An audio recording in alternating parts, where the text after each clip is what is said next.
Welcome to Ancient Egyptian Cultivation.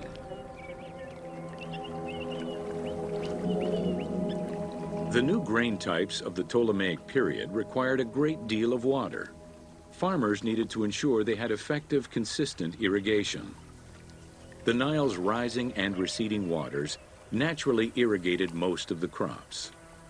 Areas where the Nile didn't reach, such as gardens and vegetable plots, required an irrigation tool known as the shadoof. The shadoof allowed easy transport of water from its source. It consisted of a tall wooden frame with a long pivoting pole and suspended bucket. The system could be raised and lowered with little effort.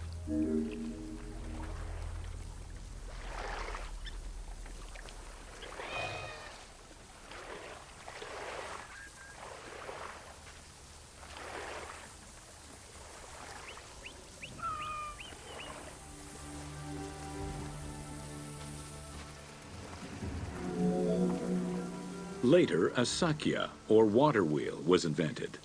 The sakya needed animals to turn the wheel, which rotated buckets through the water. It drew the water to an elevation of 3.5 meters and enabled a great deal of control over the irrigation process. This improvement supplied larger areas and thus resulted in larger harvests.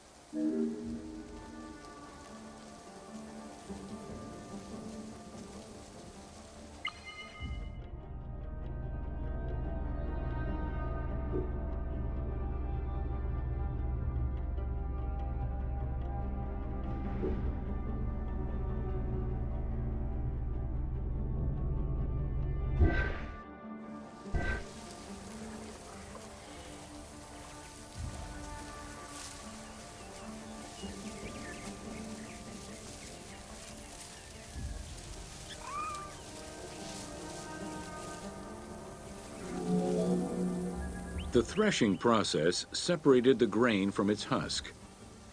Workers would spread the ears on clean ground. Oxen, cows, or donkeys were then guided back and forth to trample the grain. This continuous movement worked the grain loose while preventing the animals from eating it. Unwanted chaff and straw were swept away, or gathered and added to the mud used to make bricks, to make them stronger.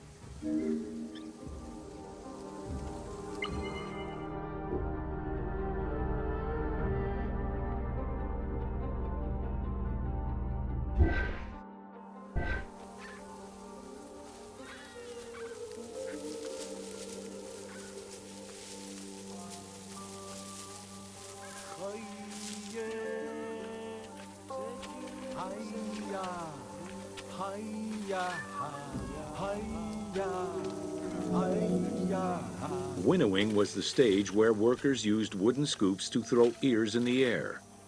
The wind carried off the chaff, leaving the heavier seeds to fall to the ground.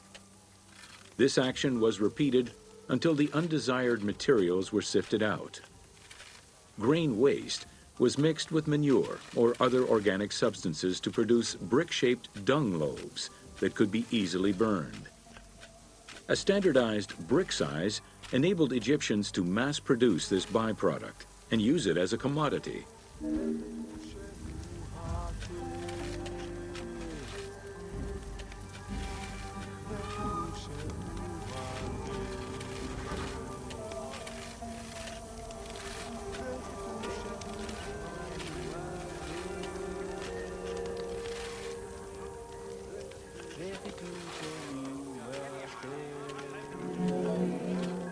Transporting large amounts of grain required ships equipped to carry heavy loads.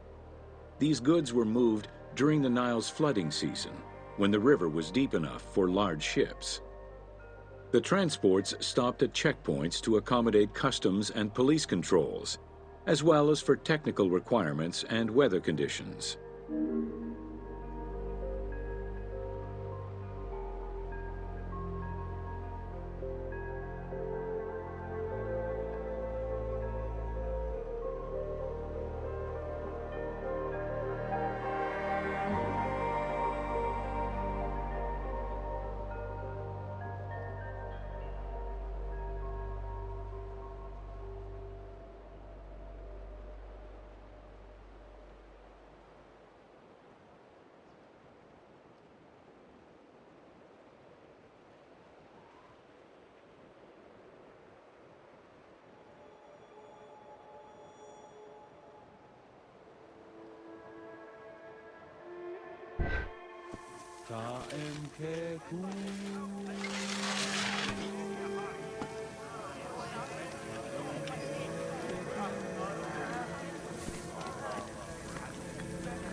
Having reached Alexandria's inner harbor, the wheat was unloaded under the supervision of a civil servant in charge of wheat management.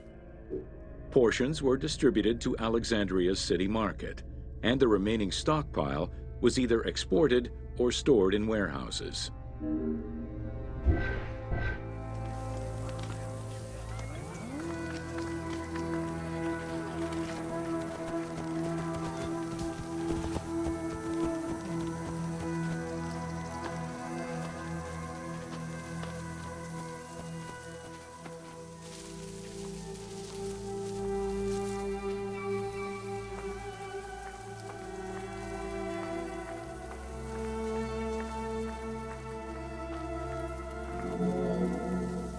Grain storage facilities were located across all of Egypt.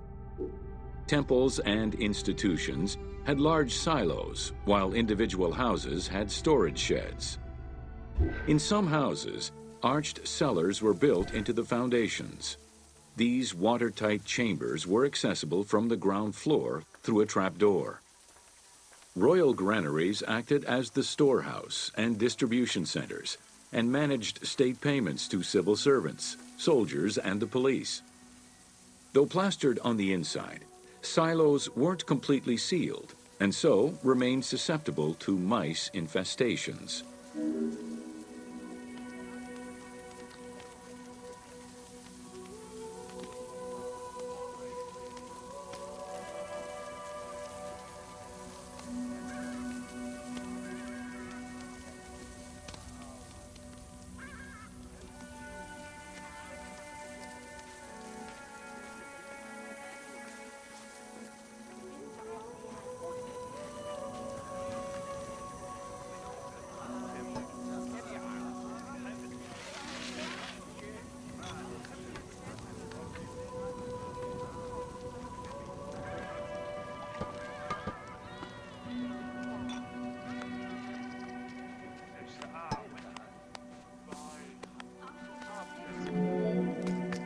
When the grain was ready for processing, it was poured into bowls and pounded into a coarse flour.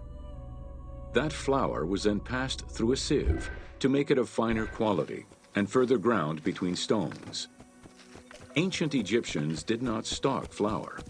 Instead, fresh grain was portioned out each time to produce flour as it was needed.